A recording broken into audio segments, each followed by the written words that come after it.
So once again, good morning, students, and I am back with lecture number one of Introduction to Machine Learning. This is your lecture number one, and today I'm going to introduce you to the machine learning concept, machine learning algorithm. What exactly is machine learning, and how do we propagate in machine learning with different kind of algorithm? So here you stay tuned with me and try to understand the concept of machine learning. We are going to understand a lot many concept on it. Okay, so let us just start with this topic. So here, let us understand that machine learning is basically a subfield of artificial intelligence. The goal of machine learning generally is basically, to understand the structure of the data and fit that data into models that can be understood and utilized by the people.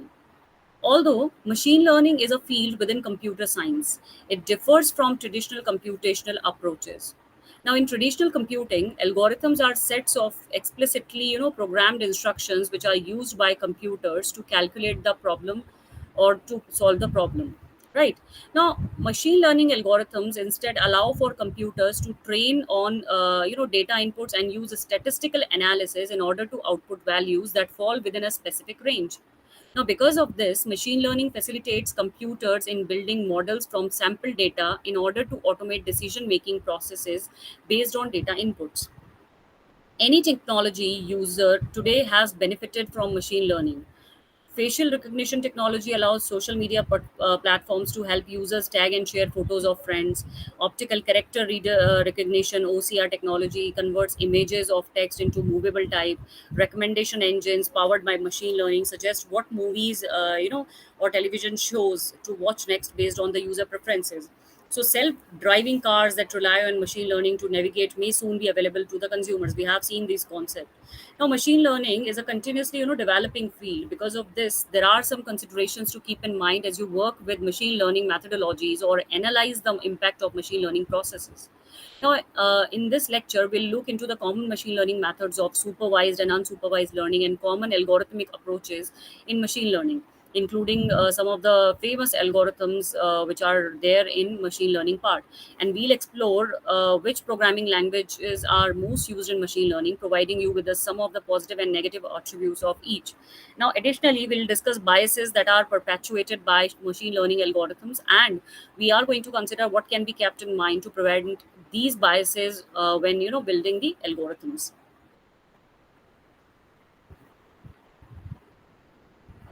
So, what exactly is the difference between the normal computer and the machine learning? So, the difference between these is the machine learning is that a human developer hasn't given codes that instructs the system how to react to the situation.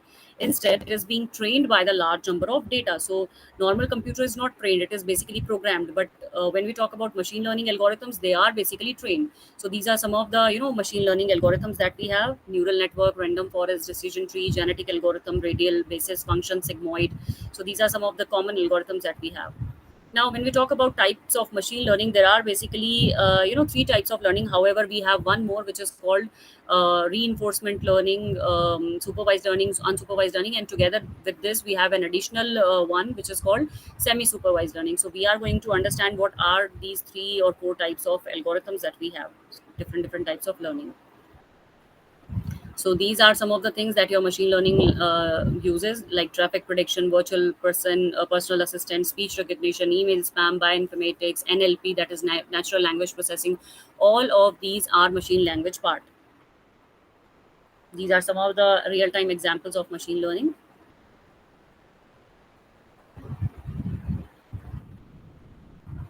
Now, as I have told you, in machine learning, tasks are generally classified into broad categories.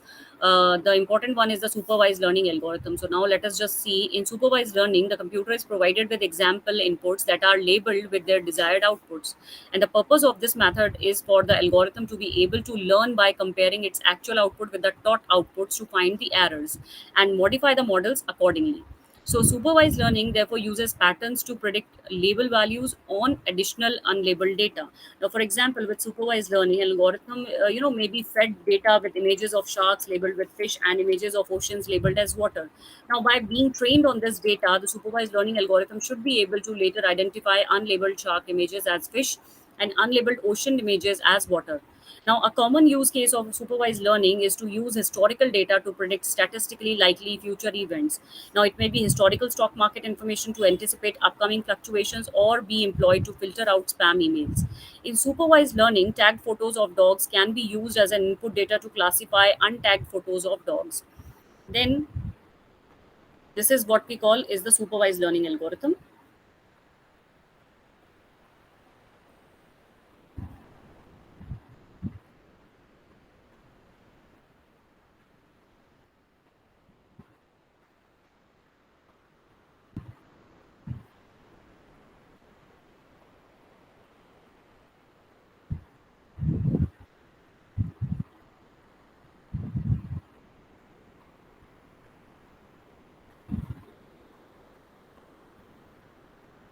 Then we talk about unsupervised learning, where the data is unlabeled. Here in unsupervised learning, the data is unlabeled as unlikely to the supervised learning algorithm. So the learning algorithm is left to find the commonalities among its input data.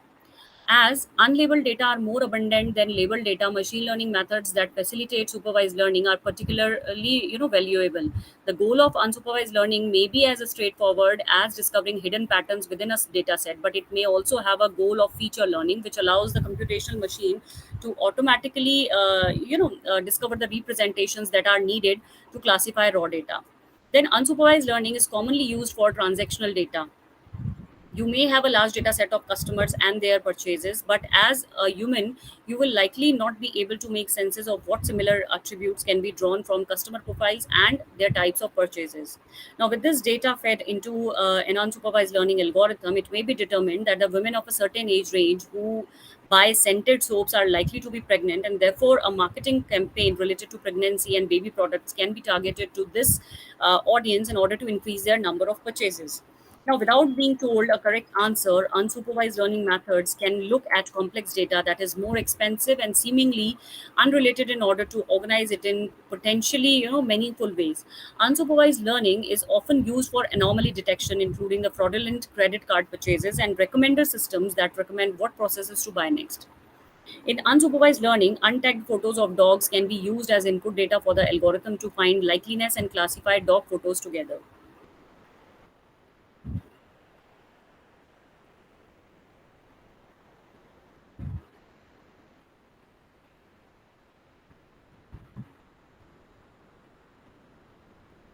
So this is all about the machine learning part in today's lecture. Here you can see the difference is creating intelligent machine that simulates human behavior, whereas machine learning is a subset of artificial intelligence that allows machine learning to learn from the data from being programmed. These are the advantages. It is fast, accurate, efficient. Automation is possible for almost all applications. There is a wide range of real-time applications. There is an enhanced cybersecurity and spam detection. There is no human intervention in needed, handling multiple data dimensionality. And what are the disadvantages? Like C, it is very difficult to identify and rectify the errors. Data acquisition, interpretation of results require more time and space. So this is what we have seen in machine learning algorithm. And now, let us look forward for the next topic, that we are going to see the reinforcement learning here. We are going to see. Right. Now, how we can do that? See, if your x, let's say x is one of the values of your clusters, one of the data, one of the input point of your cluster, and we can identify it like that, that if the value of your cluster of your data x, let's say, if it is less than or it is equals to 2, we are going to define it in cluster number 1. As you can see here in the diagram, just see here it is all the values are 1 1 1 1 1. So obviously, if x is having value less than 2, obviously less than 2 could be 1, it could be 0, it could be in negative integer. So anything which is less than 2 will be of cluster 1. Then we have set another parameter that if my value of x is greater than 2, in that case what I'll do is I'll put them in cluster number 2. And similarly, if my the cluster is my data point is greater than 2, but the value of y is the this y axis, if the value of y is less than equals to 1.5, then we are going to put it in this. For this, you must know what are x coordinate and y coordinate for understanding this, because we have, defined the value of these coordinates also. For y, values of y greater than 1.5, it is cluster 2, and for value of y less than equals to 1.5, it is cluster number 3. So according to this scenario, even we can divide. If you don't have, see, this classification models comes into the picture when you don't have, a specific shape where you can define the centroid. Now in that case, we need to make a classification model which can do such kind of things. It can divide the data points on the basis of some parameters into different clusters. So this is one of the point that we can use. Now, using of frequent values to represent the clusters. Now, this is another way. Now, this method is mainly for clustering of categorical data. Categorical data means if you are defining some kind of a categories of the data, like say the your data is not numerical one. It is not based on some kind of values. If it is category wise, like suppose if I'm predicting some kind of disease in a human body, then I can categorize them in the way like yes, the person is diagnosed with a disease and the person is not diagnosed with a disease. So this is kind of a categorical data. So this method is suitable when we want to categorize something, or say like email spams, identifying that whether a mail is spam or not. So in such kind of thing, using the content of the text, we can identify, yes, this particular mail is of spam nature, and this particular mail is, it doesn't belong to spam. So the main method used in text clustering, where a small set of frequent words in each cluster is selected to represent the cluster, obviously. So this method is majorly used in text clustering part, where like you have seen sometimes in Facebook, in Twitter, there are some algorithms which are running, which automatically remove the tweets or remove those posts which are representing negative words. So how do we do that? We have made a different cluster of negative words. So any text which is somewhat similar to a particular cluster, like if you are saying not is a cluster. So anything related to not, either it is no, neither, nor, they are similar kind of words which are related to not. So if the algorithm sees such kind of text in your post or in your tweets, then it automatically removes that word. So this is basically text clustering. So what we can do here is we can select a specific data, select a specific word for representing a particular cluster. So this is one of the way of representing the clusters that we have. Okay. Now, next one you see is clusters of arbitrary shape. Here you can see, just see the arbitrary shapes of clusters. Now see, here, this is the major problem. You cannot find out a centroid. Like this one is a separate cluster, the C shape that you can see here. See the C shape, this a small C shape. It is a cluster. So in these particular situations, you cannot find out the centroids. Okay, it is very difficult to find out the centroids. And similarly, just see this J forming shape, J shape. You can see the bigger J shape. Again, this is even next to impossible to find out the centroid of such kind of things, right? So these are the things which make the measurement or identifying of the clusters to be very difficult. So hyperelliptical and hyperspherical clusters are usually easy to represent using their centroid together with the spreads. But the irregular shape clusters are hard to represent, because see, these are the irregular shapes that I was talking about. Okay. Now, they may not be useful in some applications. Using centroids are not suitable in general, right? Like in the above figure, as I told you, the C and the J figure, it is very difficult to use centroids here. We cannot use it. So k-means clusters may be more useful for making two size shirts, like you have seen here. This is somewhat making a spherical shape. So here we can find out a centroid, but in the above figure, this is very difficult. So for implementing k-means clustering algorithm, you should always implement this algorithm only then when you find the shape of the clusters to be somewhat hyperspherical or spherical or circular in nature. Only in that case it can give you efficient results. So this was all about k-means algorithm that we have seen. Now just understand what is hierarchical clustering. We are going to move in the hierarchical clustering part now.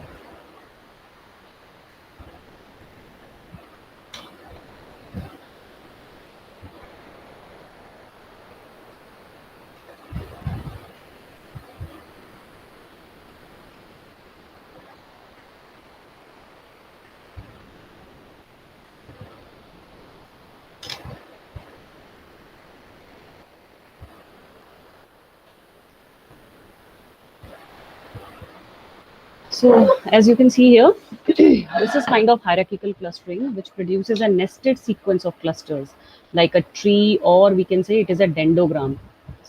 Can you see the diagram here? This particular structure is called dendrogram. It is forming some kind of a hierarchical structure. As you can have, you already have seen a tree structure where this is a root, then the root has, it has been divided into two childs, left child and the right child. Again, that child is able to produce a further data. So this is basically a hierarchical structure that I'm seeing here.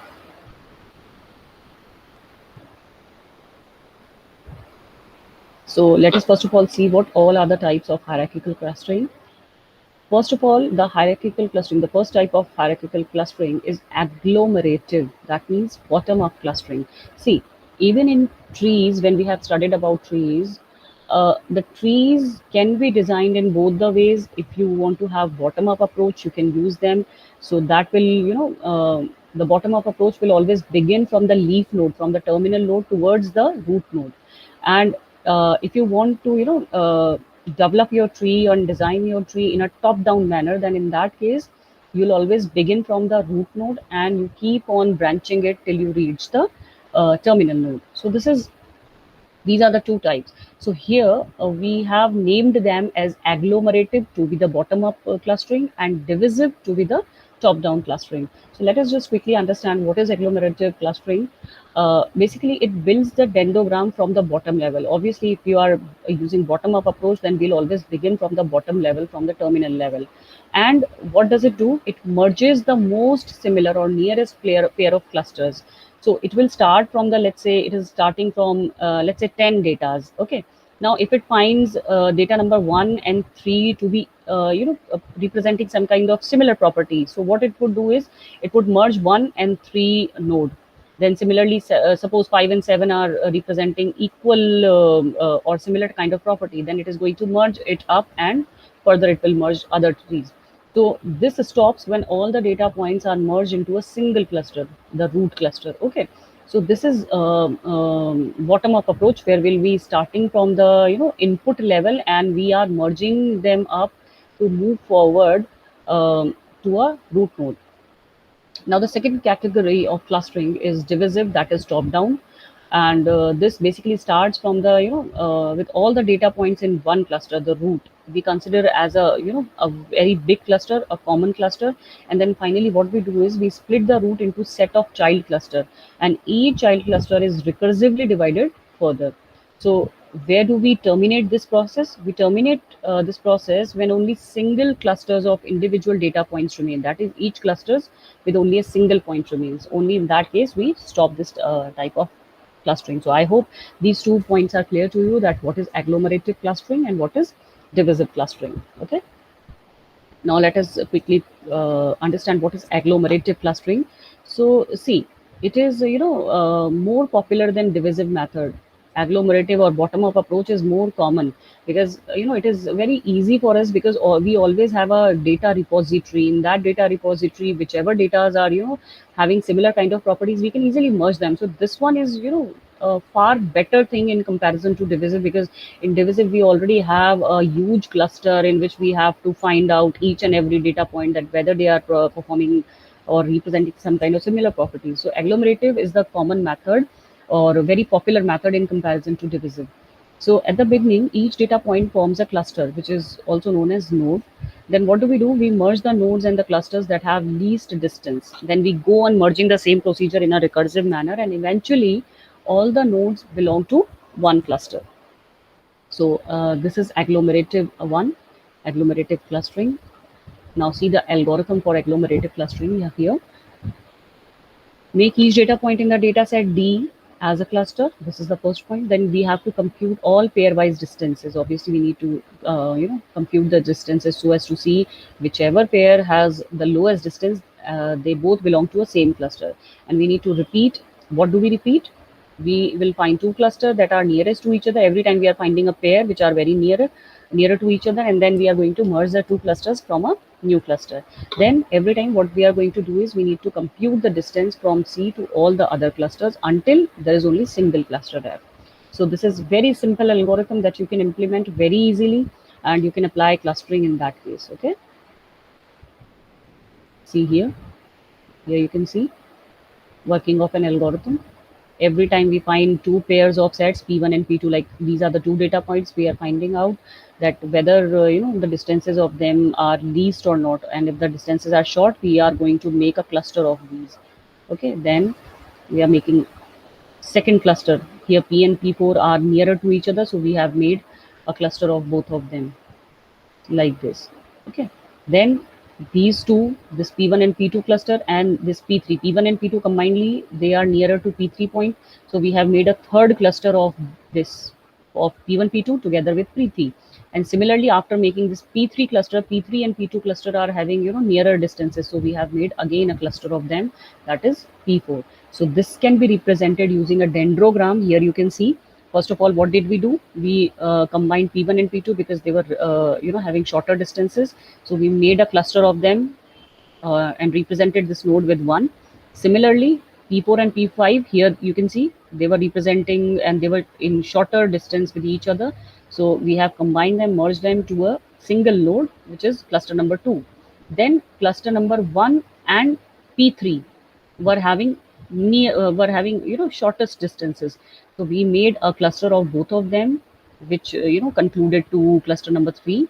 And then what did we do? Cluster number 3 and cluster number 2 were nearer to each other, so that is why we merged them up to find the root cluster, that is cluster number 4. So this is how agglomerative clustering works out. It starts from the data points itself, and it keeps on combining the cluster on the basis of the shorter distance, and it stops whenever you find a single root cluster. So this is the case you can see over here. This is the working of the algorithm. I hope this one is clear to all of you. Now, how can we measure the distances of the two clusters? Because the point is this, that how you are going to find that two clusters are near to each other or they are far to each other. So a few ways to measure distances of two clusters are, see, you can find a single link, you can find a complete link, you can have average link, the centroids, a lot many things are there. So single link method, we will see how single link can be there. The distances between the two clusters is the distance between the two closest data points in the two clusters, one data point from each other, like see here. Okay, single link means that the data point, let's say this is the closest one, so, or let's say this is the closest one, this cluster of the data point in this cluster is closest to this cluster. So we need to find out for both the clusters those two data points, each of every cluster, which are having lowest distances. So on the basis of those single links, why we are calling them single links? Because a single data point from every cluster will be taken up in this linking. We are not seeking other data points. A single data point from each cluster will be taken up, which is having shorter distance. So we can take this up. Then it can find arbitrarily shaped clusters, but it may cause the undesirable chain effect by noisy points. So two natural clusters are split into two. This is the point. Then complete link method. What is complete link method? The distance between the two clusters is the distance of the two farthest data points in the two clusters. So in complete link method, what do we do? Instead of finding out the nearest data points of two different clusters, we find out the farthest data points in the two clusters. This is just the opposite of the single link method that we can use. But the con in this is, the demerit is that it is very sensitive to outliers because they are far away. As you can see here, they are very far away from each other, right? So this is the point.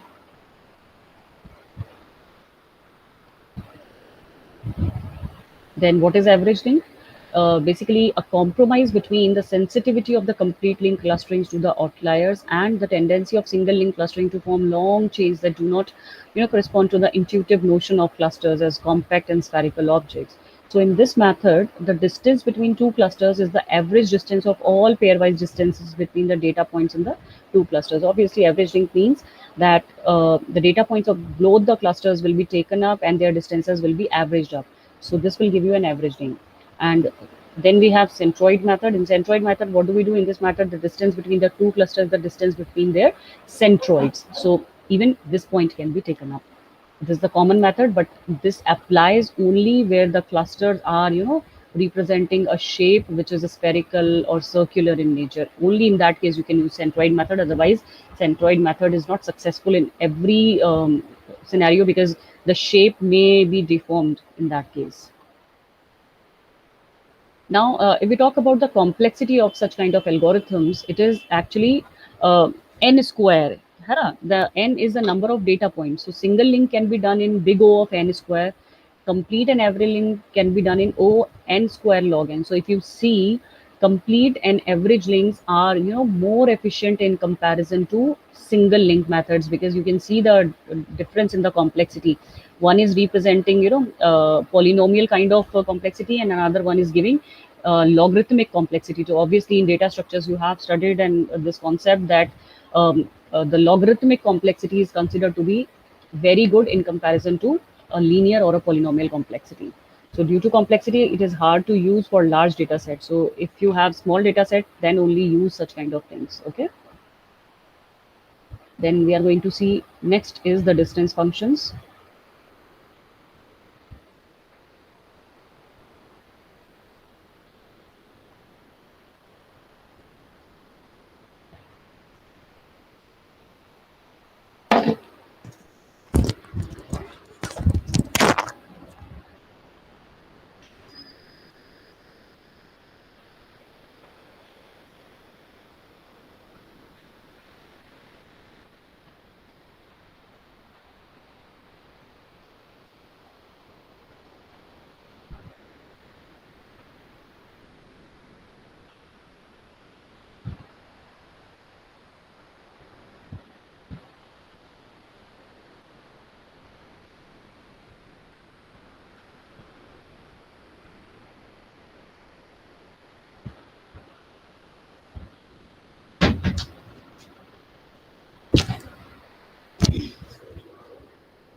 So what are the distance functions here?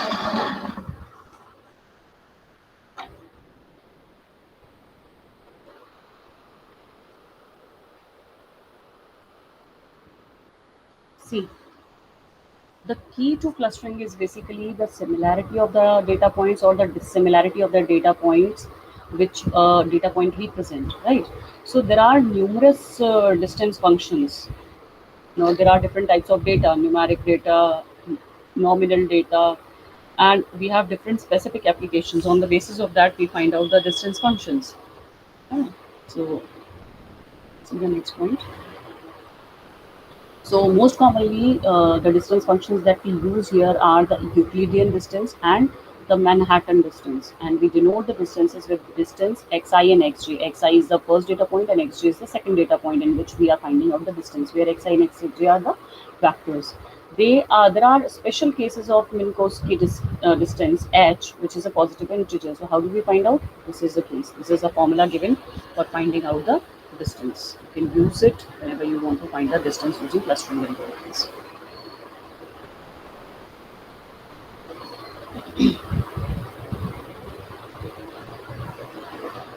Then Euclidean distance and Manhattan distance. Here you can see if h is equals to 2, it is the Euclidean distance, and if your h is equals to 1, then it is Manhattan distance. Here we have seen the formula. I'll just again tell you, this is h here. Just see the degree of every distance is h. So if this h is equals to 2, you count it or you calculate it with the Euclidean distance, because Euclidean distance is mean squared error. Mean squared means you are squaring the distances, the differences of the distances. So here it is h is equals to 2 is Euclidean, and if you take h is equals to 1, that will be considered as Manhattan distance. See the Manhattan distance, and this is weighted Euclidean distance, as you can see from here. Okay. So this is squared Euclidean distance to place progressively greater weights on the data points that are farther apart. And then we have Chebyshev distance. One wants to define two data points as different if they are different on any one of the attributes. So these are the points for Chebyshev distances.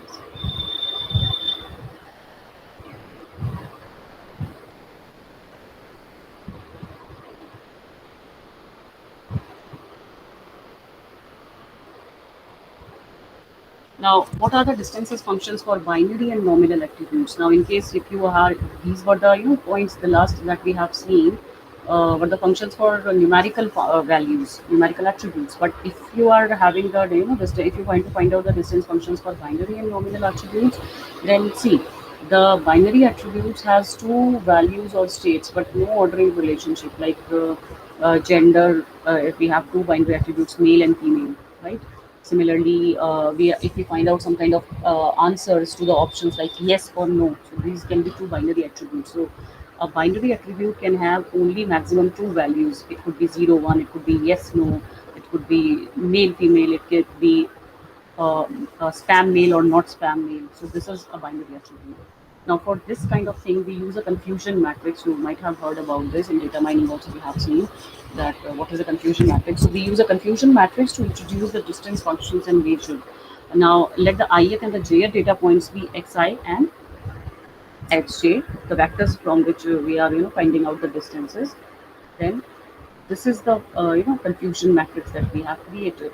So if you have two values, we are going to take it as the row and the column as such, and here are the values. So here if you see a, the a is the number of attributes with the value of 1 for both the data points. Then for b here, for b, the number of attributes for xi is 1 and for xif is 0. And similarly for c, it is xif is 0 and xif is 1. And the number of attributes with the value of 0 for both the data points is d. Here d will represent 0 to both the data points. Okay. So this is kind of confusion matrix. Now symmetric binary attributes. See, a binary attribute is symmetric if both of its states, 0 and 1, have equal importance and they carry the same weights. Example, male and female of the attribute gender. Now, what is distance function? Simple matching coefficient. Now, proportion of mismatches of their values. Distance of xi and xj, which is given by b plus c, is equals to a plus b plus c plus d. Now, all these coefficients that you are seeing, b and c, these are of confusion matrix that we have seen later here. Let's see, this is a b c d. So here what we are doing is we are taking these a b c d, whatever values you have got, you are going to add them and divide them as the denominator. So this can be used up.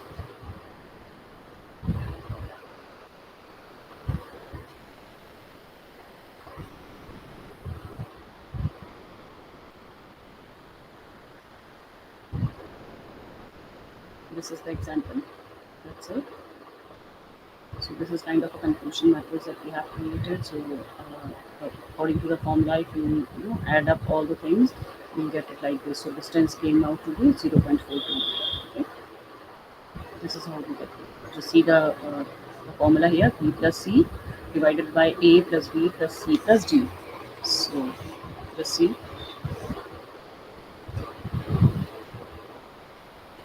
b plus c is 2 plus 1. So b is 2 and c is 1. Then a is 2 and b is 2. So you do so, get 3 divided by 7, which is 0.42.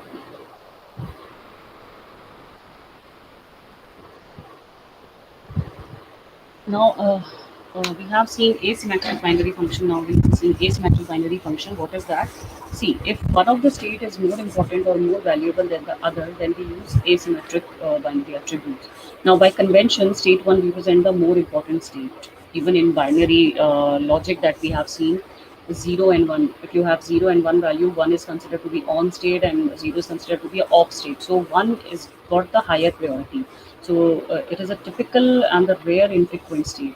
Now in that case, what do? We use Jaccard coefficient instead of using this simple matching coefficient. Here you have seen simple matching coefficient. So whenever you are using symmetric binary attribute where 0 and 1, the two states that you are using are of equal importance, then we use simple matching coefficient. But in a case when it is asymmetric in nature, then in that case we use Jaccard coefficient, right? So in Jaccard coefficient, the formula just differs by the d coefficient, where you don't find the denominator, the d point to be the denominator of this ABC part. So this is the case of asymmetric binary values.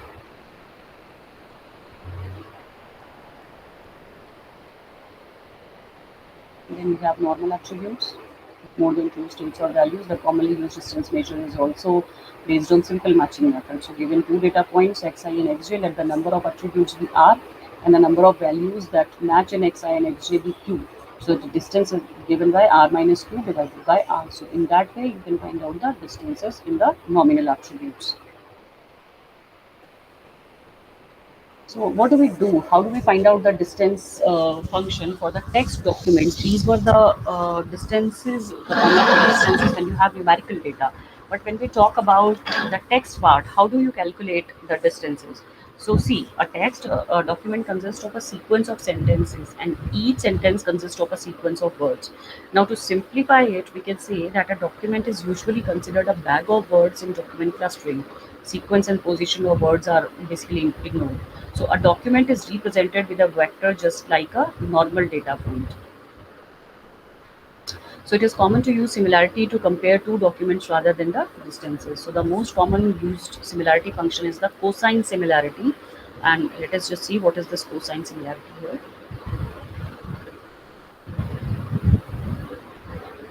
So now we are going to see the data standardization.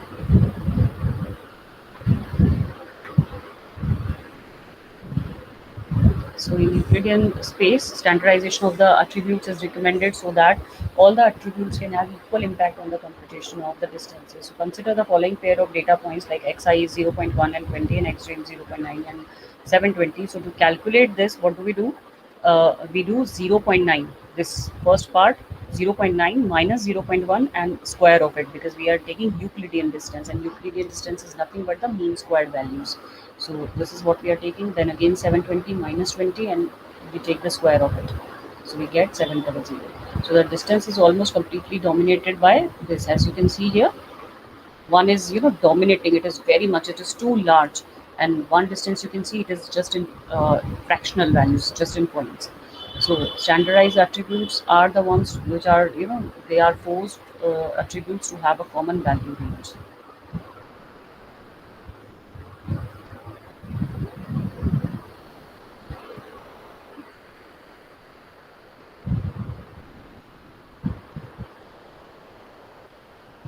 Now we have nominal attributes. Now sometimes we need to transform nominal attributes to numerical attributes. Now this transformation of nominal attributes to binary attributes also. So what do we do? The number of values of a nominal attribute is v. Then we create v binary attributes to represent them. Then if a data instance for nominal attribute takes a particular value, then the value of its binary attribute is set to 1, otherwise it is set to 0. So the resulting binary attributes can be used as numeric attributes with two values, that is one is 0 and one is 1, right?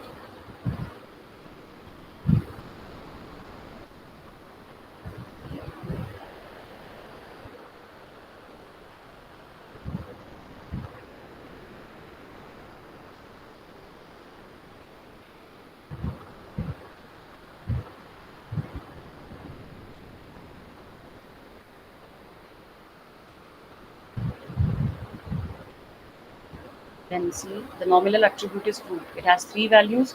The fruit can be apple, orange, and pear. Now, what do? We create three binary attributes called apple, orange, pear in the new data. Now, if a particular data instance in the original data has apple as the value for the fruit, then what do? Then in the transform data, we set the value of the attribute apple to be 1 and rest all the attributes to be 0. So the value of orange and pear sets to be 0. So whichever is coming, we can mark them as 1, others to be 0. So this will what does it do? It will convert the nominal attribute into some kind of binary attributes where only two values can be assigned, either 1 if a particular data is existing and 0 if the particular data is not existing. Now, what are ordinal attributes? It is like a nominal attribute, but its values have a numerical ordering. Like age attributes with value like young, middle age, and old, they are ordered. Similarly, common approach of standardization treat is as an interval scaled attribute. We can take it as like that.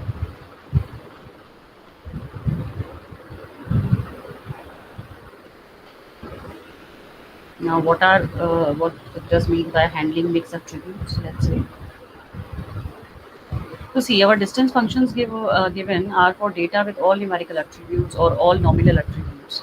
Now, practically जो data है that has different types, like it can have interval scale data, it could be symmetric binary, it could be asymmetric binary, it can be ratio scale, ordinal, nominal. So these are the 6 type of attributes which your data can have. Okay. Now, one common way of dealing with such kind of mixed attributes is you need to decide the dominant attribute type and convert the other types to its type, right? Now, example, if most attributes in the data set are interval scaled, so what do? We convert all the other attributes like ordinal, ratio scaled to interval scaled attributes. So it is also appropriate to treat symmetric binary attributes as interval scaled attributes, right?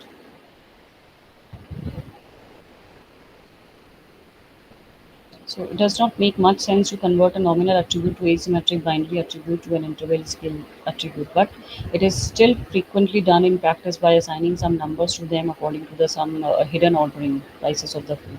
So alternatively, a nominal attribute can be converted to a set of binary attributes which are then treated as a nominal attribute. Then combining individual distances, you can combine different distances and approach to compute individual attribute. Even this can be used. Now let us just see which clustering algorithm should you use.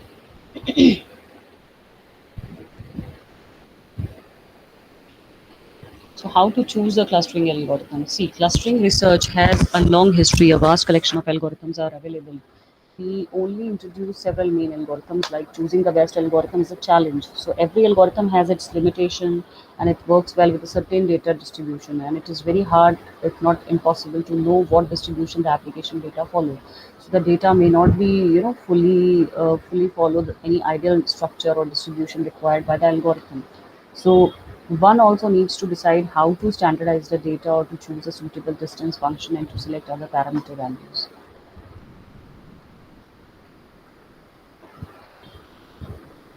Now, due to this complexity, the common practice is to run several algorithms using different distance functions and parameter settings, and then carefully analyze the compared results.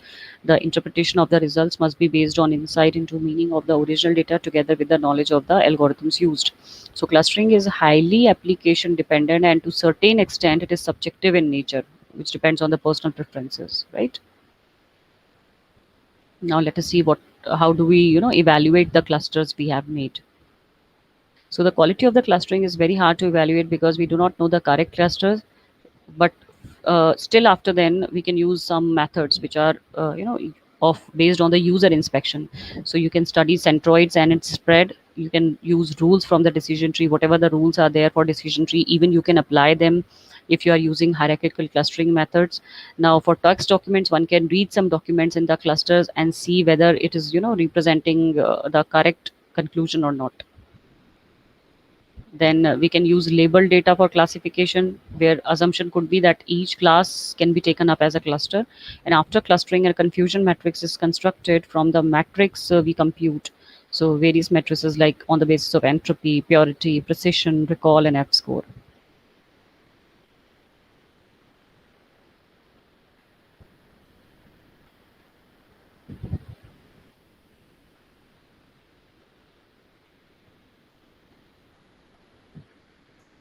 So intra-cluster cohesion can also be used for evaluation, where cohesion measures how near the data point in a cluster are to the cluster centroid. And sum of squared errors, SSE, which we commonly know, it can be used for the measurement. Then we can use inter-cluster separation, which is called isolation.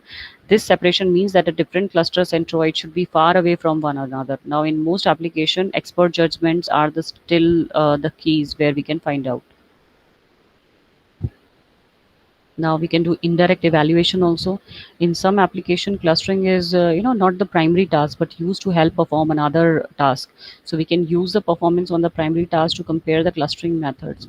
Now, for instance, in an application, the primary task is to provide recommendations on book purchasing for online shoppers. So if we can cluster books according to their features, we might be able to provide better recommendations. We can evaluate different clustering algorithms based on the how well they help with the recommendation task. Here we assume that the recommendation can be reliably evaluated. Finally, discovering holes and data reasons. So all the clustering algorithms only group data. Clusters only represent one aspect of the knowledge in the data, and another aspect that we have not studied is the holes. So a hole is considered to be a region in the data space that contains no or few data points. What is the reason? That insufficient data is certain areas and certain attribute value combinations are possible, which seldom occurs.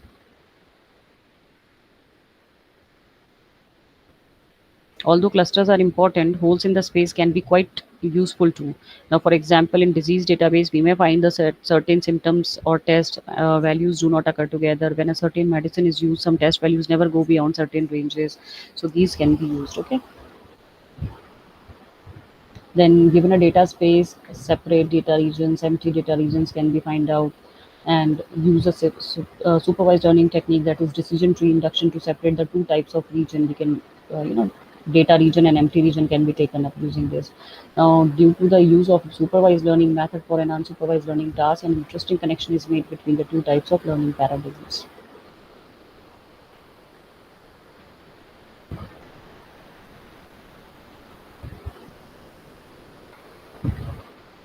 So let us just quickly see about the summary. So, in summarized way, we can say that clustering is has long history and still active it is. There are a huge number of clustering algorithms that we can choose to apply and implement. More are still coming in every year. Now, we only introduce several main algorithms. There are main others, example like density-based algorithms, subspace clustering, scale-up methods. So with this, I hope you have already understood today's lecture. Now I am taking over you to the machine learning set of MCQs. Try to quickly answer all these questions. First question says, what is machine learning? We have already seen what is machine learning, so you will be able to answer this question. Question number 2 says, which of the factors affect the performance of the learner system does not include. So try to quickly answer these questions.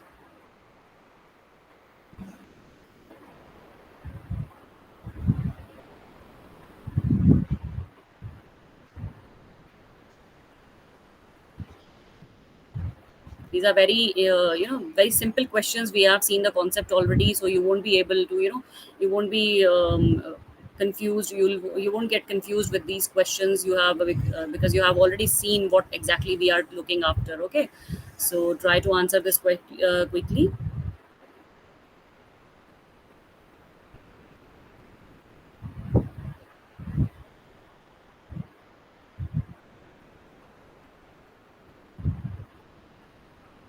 Now, question number 3 and question number 4 here given. Now, different learning methods does not include, is it memorization, analogy, deduction, or introduction? Whichever you think is the correct answer, please try to answer quickly.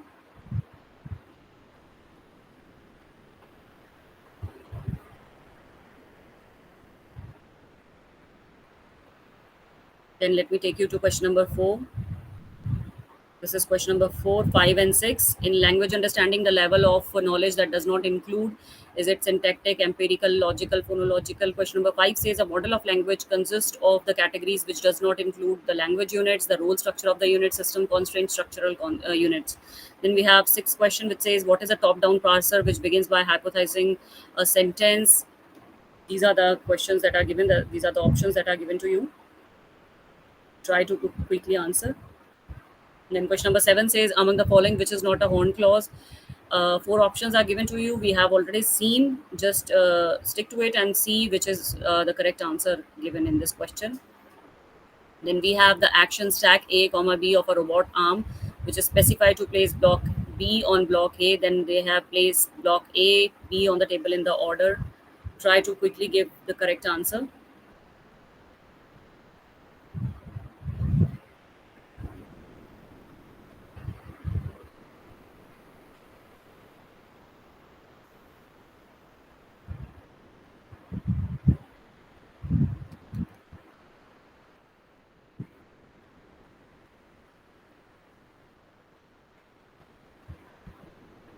Now let me take you to the last set of questions, question number 9 and question number 10. These are the questions that we have seen.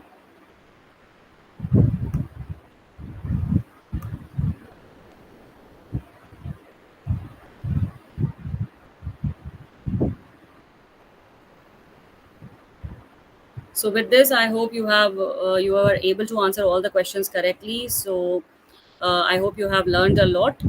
If you have any queries, you can just type in the comment box, and please let me know if you have any kind of queries. I'll be very happy to answer all these questions. Thank you so much. Thank you for being here.